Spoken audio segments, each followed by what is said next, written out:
रहीम अस्सलाम वालेकुम नाज़रीन, उम्मीद और दुआ करता हूँ कि आप लोग जहाँ जहाँ पर होंगे खैर आफियत से होंगे। नाज़रीन, ये जो रिसेंट ईरान के ऊपर हमला हुआ है उसके बाद पूरी दुनिया के अंदर पेट्रोल प्राइसेस, इकोनॉमीज पूरी दुनिया की शेक करके रह गई। ऑब्वियसली पाकिस्तान के अंदर भी रिसेंटली मुस्लिम लीग नून की हुकूमत ने, शहबाज शरीफ साहब ने और उनके कैबिनेट ने एक बॉम्ब गिराया था पाकिस्तान के अवाम के ऊपर, जिसका नाम है पेट्रोल बॉम्ब। अब उस पेट्रोल बॉम्ब के बाद आज बहुत मेजर डिसीजंस लिए गए हैं। रात से खबरें आना स्टार्ट हो गई थी कि जनाब कोई स्मार्ट लॉकडाउन या उस तरह की कुछ चीज़ें मैंने पिछली वीडियो के अंदर भी आपको बताएं। तो कुछ डिटेल्स जो हैं वो अभी तक आ गई हैं। पंजाब स्पेसिफिकली जो है उसकी डिटेल्स बहुत अहम है और मैं ज़रा उन पे बात कुछ करना चाहूँगा, वो आपकी खिदमत में रखना चाहूँगा कि what they have done in Punjab. अच्छा, एक तो जो प्रेस रिलीज आई है ना, उसका इब्तदाइया ही बड़ा वो एक कह रहे सनसनी खेज किस्म का इब्तदाइया बनाया गया है। Excuse me. वज़ीर आला पंजाब मरियम नवाज शरीफ का खित्ते में जंग के नतीजे में गैर मामूली मुआशी मुश्किलात के मामले में गैर मामूली इक़दामात का फैसला। मतलब गैर मामूली, yes obviously we know that गैर मामूली है, लेकिन आते ही ज़रा टेम्परेचर चुक के आए हैं जो जिन साहब ने भी प्रेस रिलीज लिखी है। अच्छा जी, सबसे पहला डिसीजन इसमें लिया गया कि सूबाई वज़रा के लिए सरकारी फ्यूल बंद। मरियम नवाज साहबा का बड़ा फैसला।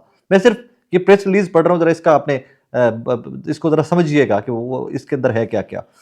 सरकारी अफसरान की गाड़ियों के लिए पेट्रोल और डीजल अलाउंस में 50% फौरी कमी कर दी गई। सूबाई वज़रा और आला सरकारी अफसर के हमरा चलने वाली प्रोटोकॉल गाड़ियों पर भी पाबंदी आयद कर दी गई।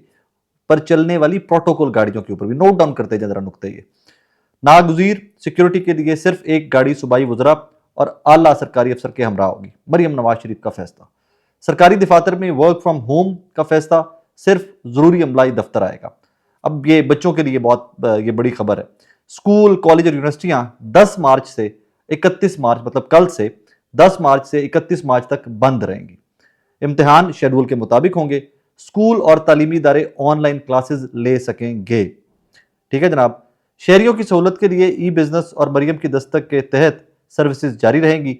सरकारी उमूर की अंजामदेही के लिए ऑनलाइन इजलास और टेली कॉन्फ्रेंसेज मुनक्किद की जाएंगी।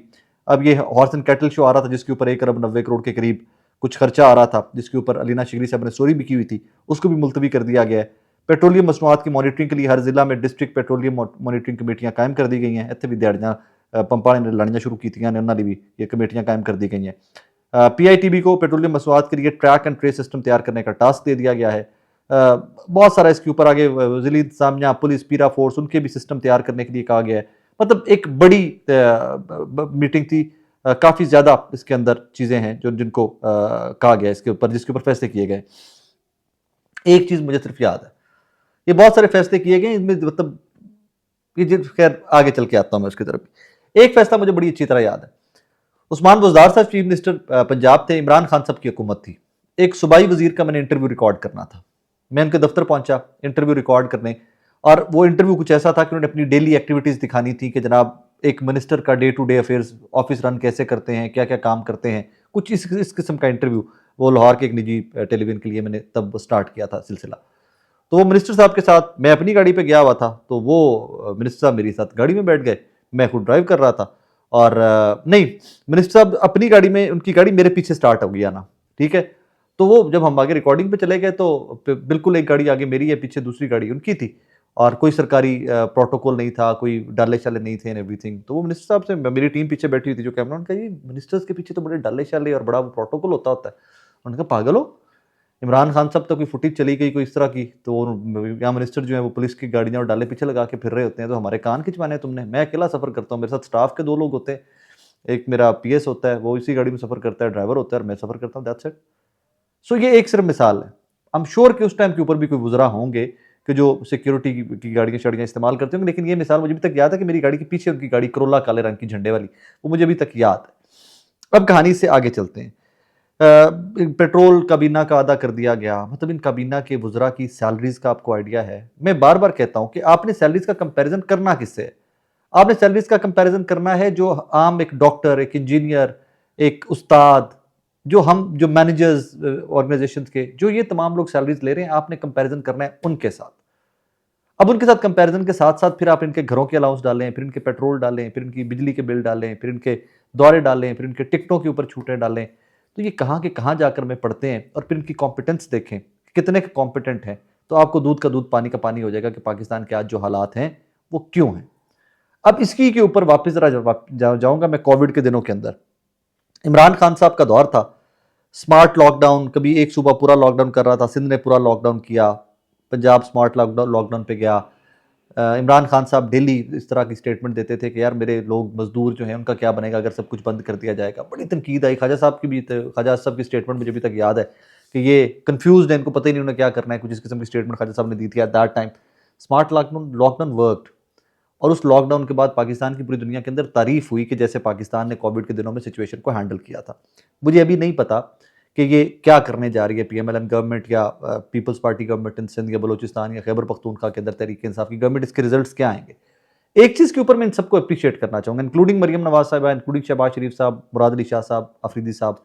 एक चीज़ के ऊपर मैं इनको अप्रिशिएट करना चाहूँगा, भाई जब तुमने पहले आगे आरी चला दी, हमारी गर्दनों के ऊपर छुरी नहीं चलाई थी उन्होंने, आरी चलाई थी, मतलब नीचे तक काट के रख दिया, 55 रुपए फी लीटर एट वंस। तो अगर चला दी थी तो कम से कम यही एग्जाम्पल्स आप लोग पहले सेट करते। यकीन माने कि ये जो आज फैसले किए जा रहे हैं ना इतने बड़े बड़े, और आज मैं काफ़ी देर वेट करता रहा हूँ, 8 बजे का टाइम दिया गया था कि शहबाज शरीफ साहब का खिताब है टेलीविजन के ऊपर कौम से, लेकिन वो आया नहीं, तो फिर मैंने ये वीडियो रिकॉर्ड करना स्टार्ट कर दी। तो भाई कहानी बड़ी सादा सी है। अगर आप और मैं जो चीखें मारी है ना पूरी कौम ने, चीखें ही मार सकते थे हम तो, वैसे कोई एहतजाज या कोई सड़कों पर निकलना वो तो कहानी इस मुल्क में वैसे ही खत्म होगी हुई है ना, वो तो भूल जाओ तुसी। तो वो जो हम एहतजाज कर सकते थे ऑनलाइन और जो टॉक शोज के अंदर हम चीख चिल्ला सकते थे, सारे हम चिल्लाते रहे। तो उसके बाद कम से कम ये आ गया है कि एग्जाम्पल सेट करने के लिए ये खुद स्टेप अप किए हैं। बहुत अच्छी बात है, इसको अप्रिशिएट करना चाहिए कि भाई जो आप लोगों के ऊपर लागू कर रहे हो सबसे पहले वो खुद पे इंप्लीमेंट करो, उसके बाद आगे चलो, उसके बाद अगली बात करो। अल्लाह करे कि ये मामलात सुधरते हुए आपको दिखाई दे। मैं आपको बड़ा फ्रेंकली बता रहा हूँ इस एक चीज़ के ऊपर कि अगर ये जंग प्रोलॉन्ग होती है, अपनाए हम इस तरह बंद रहता है, फ्यूल की जो तरसील है पूरी दुनिया के अंदर तेल की वो डिस्टर्ब्ड रहती है, तो पाकिस्तान की इकॉनमी के तो पल्ले ही कख नहीं ना। पहले हम किस तरह जिंदा रहते हैं, वो मैं ख्वाजा साहब की फिर स्टेटमेंट कोट कर देता हूँ। हम तो वेंटिलेटर के ऊपर जिंदा है ना, हम एज अ नेशन, हमारी मीशत तो वेंटिलेटर के ऊपर है। सो ये वेंटिलेटर कब तक हमारा साथ देगा, कब तक नहीं देगा, किसी को कुछ पता नहीं है। हमने सऊदीया से कह दिया $5 अरब दे दो, अकाउंट में हमारे रख दो, और तेल शेल भी हमें $1.2 बिलियन से उठा बढ़ाकर डेफर्ड पेमेंट के ऊपर 5 बिलियन कर दो। तो अगर ये दो काम हो जाते हैं तो फिर कुछ हमारे पल्ले आ जाएगा, हमारी पैरों के नीचे मिट्टी ज़रा तगड़ी हो जाएगी। और अगर नहीं आता तो फिर मैं, मतलब पूरी दुनिया के साथ अब क्या करें इसमें। सुबह भी आपको बताया मैंने कि कनाडा में एक दोस्त से बात हो रही थी, वहाँ सर पकड़ के बैठा है, कोई अमेरिका में सर पकड़ के बैठा है, कोई बरतानिया में किसी दोस्त है उससे बात करे तो वो सर पकड़ के बैठा है। So everybody is stuck. Hope कुछ सैनिटी प्रिवेल करे, चीज़ें आगे चलें। बिकॉज चीज़ें आगे नहीं चलती तो मामलात जो हैं वो गंभीर से गंभीर होते जाएंगे। और हिट पता है किसको पड़ती है? हिट आपको और मुझे पड़ती है। इन वज़रा को चलें दिखाने की हद तक किया इनकी मेहरबानी, लेकिन इनको क्या हिट पड़ती है? अरबपति हमारे सारे पार्लियामेंटेरियन होते हैं, करोड़पति अरबपति होते हैं, तो हिट तो आपको और मुझे आम आदमी को पड़ती है। खैर, अपना ख्याल रखिएगा, दुआ में याद रखिएगा। अल्लाह हाफिज़।